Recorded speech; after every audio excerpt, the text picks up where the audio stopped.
श्री कृष्ण कन्हैया लाल की जय। श्री निजानंद स्वामी की जय। श्री प्राणनाथ प्यारे की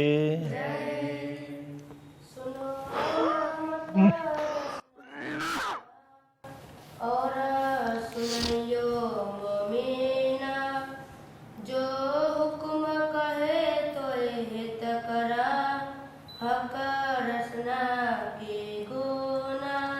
हक रसना के गुना। श्री कृष्ण कन्हैया लाल की जय। पूर्ण ब्रह्म परमात्मा के वस्त्र, उनका वर्णन इस 17वें प्रकरण में है। देत निमुना बीच नाशुत, जानो क्यों आवे माहे दिल। देत निमुना बीच नाशुत। इस नश्वर जगत में वैसे तो इसका इस प्रकार से भी अर्थ होता है। इस नश्वर जगत का उदाहरण दे करके, नश्वर जगत में जो भी सामग्री है ना, उनका उदाहरण दे करके जानो क्यों आवे माहे दिल। किसी न किसी प्रकार से ब्रह्मात्माओं के हृदय में ये बात आ जाए, उनको समझ में आ जाए, इसके लिए नश्वर जगत का उदाहरण दे करके पूर्ण ब्रह्म परमात्मा के वस्त्रों की बात करेंगे। आगु मेला बड़ा होएसी, लेसी मोमिना ए बिद मिल। जब ब्रह्मात्माएं परमधाम में जागृत होंगी तो उस समय तो ये जिस प्रकार का है ना, जैसे वस्त्र आभूषण है, उनको प्रत्यक्ष देख कर के तो अनुभव कर ही लेंगे, किंतु दुनिया में उनको दुनिया का उदाहरण दे करके जैसे तैसे उनके दिल में आ जाए, इस प्रकार समझा रहे हैं। एक देव निमुना दुनी का, जो पैदा दुनी में होता है। अब एक उदाहरण दुनिया का देते हैं। दुनिया में जो भी पैदा होते हैं, दुनिया में तो जो भी वस्तुएं हैं सब पैदा होते हैं। एक उदाहरण के तौर पर कहें तो इस अर्थ में कह रहे हैं, उदाहरण के तौर पर कहें तो दुनिया के तो सारी चीज़ें पैदा होती है और फिर मिट भी जाती है। धागा होता है रुई का, और जवे रौंच होता है। अब यहाँ पर धागा भी रुई का होता है। वस्त्रों की बात करेंगे और आभूषणों की बात करेंगे। वस्त्रों में भी रत्न वगैरह जड़े हुए हैं तो आभूषण जैसे लगेंगे। तो वस्त्र हैं तो उनमें धागा है, यहाँ पर तो रुई का धागा मिलेगा। रुई से बात करके उसको धागा बनाते हैं। और जवेरों ज्योत, और जो भी रत्न वगैरह मिलेंगे उसमें ज्योति होगी। तो यहाँ ये समझ है, कोई भी वस्त्र होगा तो धागे का ताना बना है, और कोई भी रत्न होगा तो उसमें चमक जरूर है। इस तरह से समझेंगे। अब परमधाम में तो थोड़ा सा अलग रीत है, किंतु अब समझाना इसी तरीके से पड़ेगा, ये कहना चाह रहे हैं। धागा असल रुई तांतसा, धागा असल रुई तांतसा। तो असल में धागा क्या है, तो रुई की तंतु है, तांत तंतु, रुई की एक तंतु है, उसको बांट करके धागा बनाया है। जवेर जैसी ज्योत नंगा, और तो वो भी जवेर की तरह से उसके, तो उसमें जो भी धागा, एक तो रुई की तंतु ही है, लेकिन उसमें से भी जवेर का जैसा, रत्नों का जैसा प्रकाश निकले तो कैसा लगेगा। तो हुक्म में बने ताके वस्त्र, परमधाम में श्री राज्य के आदेश से बने हुए वस्त्र है ना, तो वो उस प्रकार से हैं। होए कैसा पहनावा का अंग, तो पूर्ण ब्रह्म परमात्मा के अंग का परिधान है, वो तो कैसा होगा, वो विशेष प्रकार का होगा ना। तो दुनिया के हिसाब से लगेगा वो धागा भी तंतुओं का ही बना है, तो वास्तव में उसमें से भी रत्नों की आभा निकलती है। वो रत्न का ही धागा है ऐसा लगता है। तो क्योंकि वो श्री राज्य के आदेश से बने हुए वस्त्र हैं और श्री राज्य का परिधान है, तो वो दुनिया से विशिष्ट ही है। पैदा निमुना दुनिया का अरस जिमी न पहुँचा था। यद्यपि दुनिया की पैदाइश, दुनिया की सृष्टि की वस्तुएं परमधाम तक पहुंचती नहीं है, उनका उदाहरण कितना भी दें। दुनि निमुना का को एक ऐसी निश्वत दुनिया का उदाहरण पूर्ण ब्रह्म परमात्मा के लिए दिया जाए तो ये तो उसका संबंध ही नहीं है। पूर्ण ब्रह्म है, वो अविनाशी है और दुनिया नश्वर है। इन दुनिया की सामग्री उनका उदाहरण दे नहीं सकते, फिर भी देना पड़ रहा है। जामा कहूँ मैं सूत का, के कहूँ कपड़ा रेशम, तो जामा को या तो सूत का कहना पड़ेगा, या तो सूत का कपड़ा, या तो रेशम का कपड़ा, यही कहना पड़ेगा। के कहूँ हेमनंग जवेर का, के कहूँ अबल पशम, या तो जो उसमें रत्न वगैरह जड़े हुए हैं तो वो उसमें हेम, उसमें सोने में वो उसमें नंग जड़ते हैं, रत्न वगैरह सोने में जड़ते हैं ना आभूषणों में, तो या उस प्रकार के कहूँ तो वो भी कह नहीं सकते, क्योंकि वो तो बड़ा कड़क होता है ना। और वो परमधाम में कैसा है कि कहूँ अबल पशम, अब्बल का तात्पर्य उत्तम, उत्तम प्रकार का पश्मीना हो तो बड़ा कोमल होता है। तो ये परमधाम के वस्त्र ऐसे बड़े कोमल मिलेंगे, तो इसलिए उनको क्या बोलें, धागे के बने हैं, रेशम के हैं, अथवा तो अब उसमें रत्न जड़े हुए लगते हैं तो वो सोने में जड़े हुए हों ऐसा लगता है, और है बड़े कोमल। अब क्या बताएं, ये पांचों वो तक पहुँचे नहीं। दुनिया की ये वस्तुएं, पांचों वस्तुएं परमधाम में तो पहुँचने वाली नहीं है। जो कर देखो सहुर, विचार करके देखो तो ये पांचों उदाहरण दुनिया के हैं। क्यों पहुँचे फना जड़ निमुना, नश्वर जगत के जड़ उदाहरण परमधाम को बताने के लिए सक्षम नहीं है। ये हक बका चेतन नूरा, तो परमधाम के वस्त्र आभूषण हैं, वो तो अखंड है और वो चैतन्य स्वरूप है, उनसे प्रकाश निकलता है। क्यों कहूँ बक्का झिमिया के जवेर या वस्त्र, इस प्रकार परमधाम की भूमि के वस्त्र अथवा आभूषण, उनकी क्या बात करें, वस्त्र अथवा तो रत्न वगैरह उनकी क्या बात करें।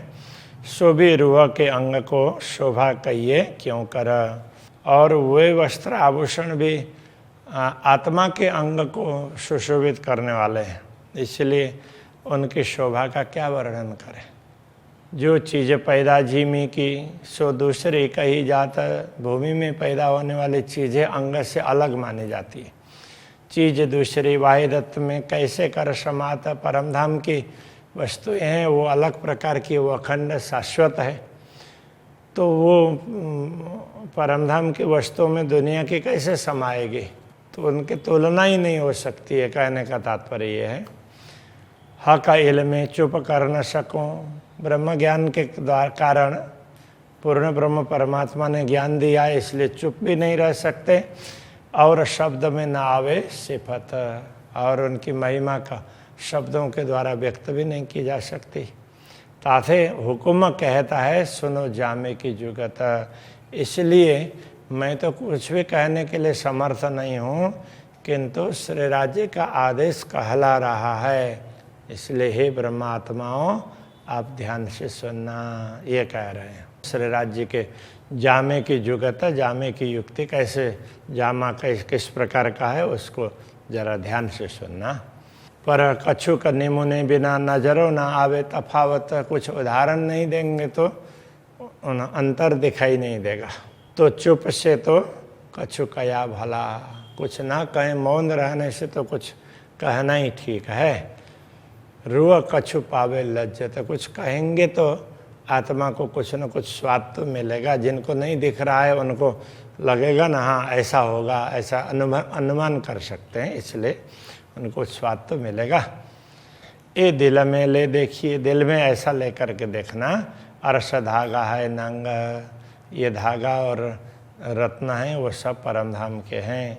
ज्योत न माया आकाश में, उनकी ज्योति पूरे आकाश में भी समा नहीं सकती है। जो शोभे पहने हक अंग, जो श्री राज्य ने अपने अंगों में पहने हैं और उनकी शोभा है वो पूरे आकाश में समाती नहीं है। वस्त्र नहीं जो पहरे उतारिए, ए हक अंग नूर रोशन, ये ऐसे वस्त्र नहीं है जिनको पहनना और उतारना पड़े।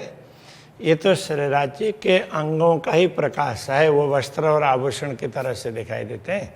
दिल चाया रंग ज्योत पोत अरस अंग वस्त्र भूषण, दिल चाया रंग, तो दिल जैसे चाहते हैं ना तो उसके हिसाब से रंग है और उसी प्रकार के बनावट दिखाई देगी और उसकी ज्योति भी उसी प्रकार की। पोत का तात्पर्य बनावट, जैसे रंग की जैसे चाहते हैं उसके अनुसार का बनावट और उसके अनुसार की ज्योति उसमें निकलती है। अरस अंग वस्त्र भूषण, परमधाम के अंगों के वस्त्र भूषण है, वो भी परमधाम के अंग के समान ही है। श्री राज्य के अंग के वस्त्र आभूषण हैं तो वो उस प्रकार से हैं। राज्य जैसे चाहेंगे उस प्रकार की बनावट दिखाई देगी और उस प्रकार की ज्योति उसमें से निकलती हुई दिखाई देगी। ये जो कई जुगत जामे की हक अंग का रोशन, तो ये जामे की युक्ति, जामे की बनावट की बात कही, वो श्री राज्य के अंग का ही प्रकाश है। और भांत सुख आशिकों पहने तन वस्त्र भूषण, अब वो यथार्थ में तो श्री राज्य के अंग का प्रकाश ही होता है, किंतु ब्रह्मात्माओं के लिए और भांत सुख आशिकों, ब्रह्मात्माओं को अलग प्रकार के सुख प्रदान करने हैं ना, इसलिए पहने तन वस्त्र भूषण, तो वो श्री राज्य अपने तन में वस्त्र और आभूषण मानो पहनते हैं, उस प्रकार से वो दिखाते हैं, पहने हुए की तरह से दिखाते हैं। नीला रंग इजार का, मी चूड़ी गुटी ऊपर, इजार का रंग नीला है और मी चूड़ी उनका जो किनार है उसमें वो चूड़ी है वो बहुत बारीकी से उसकी रचना है। घुटी ऊपर, घुटी के ऊपर, तो वो घुटी के ऊपर एड़ी और गांठ के ऊपर वहाँ पर जो उसकी चूड़ी है, चूड़ीदार इजार है, पायजामा है, तो चूड़ी में बारीक बारीक काम है। तीन पर झल के दावन, और पायजामा के ऊपर में तो श्री राज्य का जामा का किनार है वो झलकता है। दावन ये ऐसे नीचे उसमें हो तो उसके ऊपर में ये है, तो वो उसके ऊपर ये दावन है। हरी झाई आवत नजर, तो उसमें नीचे के हरे रंग का प्रकाश न उसके ऊपर से निकलता हुआ हो, उसके आभा निकलती है। रंग नंग बूटी कछुए लगत नहीं हाथ को, अब ये जामे में हो या इजार में कहीं भी अलग अलग प्रकार के रंग के रत्न जड़े हुए हों ऐसा लगता है, और उनकी बूटी फूल बुट्टे वगैरह बेल बुट्टे बनाए हुए हैं। लगत नहीं हाथ को, हाथ से स्पर्श करते हैं तो जैसे हम अपने वस्त्रों में बनाए हुए हैं, जैसे ये है तो हाथ में लगेगा तो उसमें वो चुभेगा नहीं, कुछ ऐसा लगेगा ही नहीं, एक जैसा ही लगेगा। ये सुख बारीक अरस के, परमधाम के ये बड़े ही सूक्ष्म सुख हैं, तो वो परमधाम के सुख अनूठे प्रकार के हैं। इन अंग का नूर अरसमो, इन अंग का नूर, तो श्री राज्य के अंगों से निकलने वाला प्रकाश से पूरे आकाश में छाया हुआ है, और ये उनमें अलग अलग प्रकार के रंग दिखाई देंगे लेकिन स्पर्श करने में लगता नहीं है। तो ऐसी ये बड़ी ही विशेष प्रकार की बातें हैं, तो उनसे अलग अलग प्रकार का सुख प्राप्त होता है। ये परमधाम के सुख हैं। जो त करे दिल चाहते, जैसे नरमाई अंग चाहे, जैसे चाहते हैं उसके अनुसार, दिल की चाहना के अनुसार उनसे प्रकाश निकलता है, और उनके चाहना के अनुसार, उनके अंग की चाहना के अनुसार उसमें कोमलता है। शोभा धरे दिल चाहती, शोभा भी उसकी दिल के अनुरूप है। जुबा खुशबोए कहीं न जाए, उनसे निकलने वाले सुगंध उसको जीवा के द्वारा क्या वर्णन करें, उस वर्णन ही नहीं हो सकता। चोली अंग को लग रही, अब जामा है ये तो ऊपर से लेकर के नीचे तक का भाग है। अब यहाँ ऊपर क्या है कि यहाँ से लेकर के यहाँ तक का भाग है, इसको चोली कह दिया जाता है। तो वो कैसे है, पूरा अंग में लगा हुआ है, टाइट है, और नीचे पूरा खुला है, ये बताना चाह रहे हैं। चोली अंग को लग रही, श्वेत जामा अंग गौर। तो गौर अंग के ऊपर श्वेत जामा का जो चोली का भाग है वो शरीर में एकदम सटा हुआ उस प्रकार से है। चीन से कुशादी दावन, ताको क्यों कर कहूँ जहूर। चीन से यहाँ बीच भाग में ना, तो वहाँ से लेकर के दावन किनार तक कुशादी फैल करके, तो अब यहाँ क्या है कि अब यहाँ पर फिर वो चुन्नटें बनी हुई होती है, तो वहाँ से लेकर के नीचे तक वो फैला हुआ भाग होता है किनार तक। तो यहाँ से लेकर के नीचे पूरा किनार तक वो फैला हुआ भाग है। इस प्रकार से जामा की बनावट है। ताको क्यों कर कहूँ जऊरा, तो उसका प्रकाश का वर्णन कहाँ तक करें। पहनावा अर्श अजीम का क्यों कहिए माहे सुपन्ना, ये तो परमधाम के परिधान है, उनको स्वप्न में क्या वर्णन करें, कुछ वर्णन ही नहीं हो सकता। कंकरी एक अरस की उड़ावे 14 भवन, वैसे तो परमधाम का एक कण है, वो भी 14 लोग के अस्तित्व को मिटा सके ऐसा सक्षम है, इसलिए उनका वर्णन ही दुनिया में नहीं हो सकता है, ऐसा कह रहे हैं।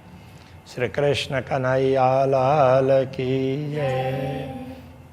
उड़ावे 14 भवन, उड़ावे 14 भवन, पहनावा अरस अजीम का, पहनावा अरस अजीम का,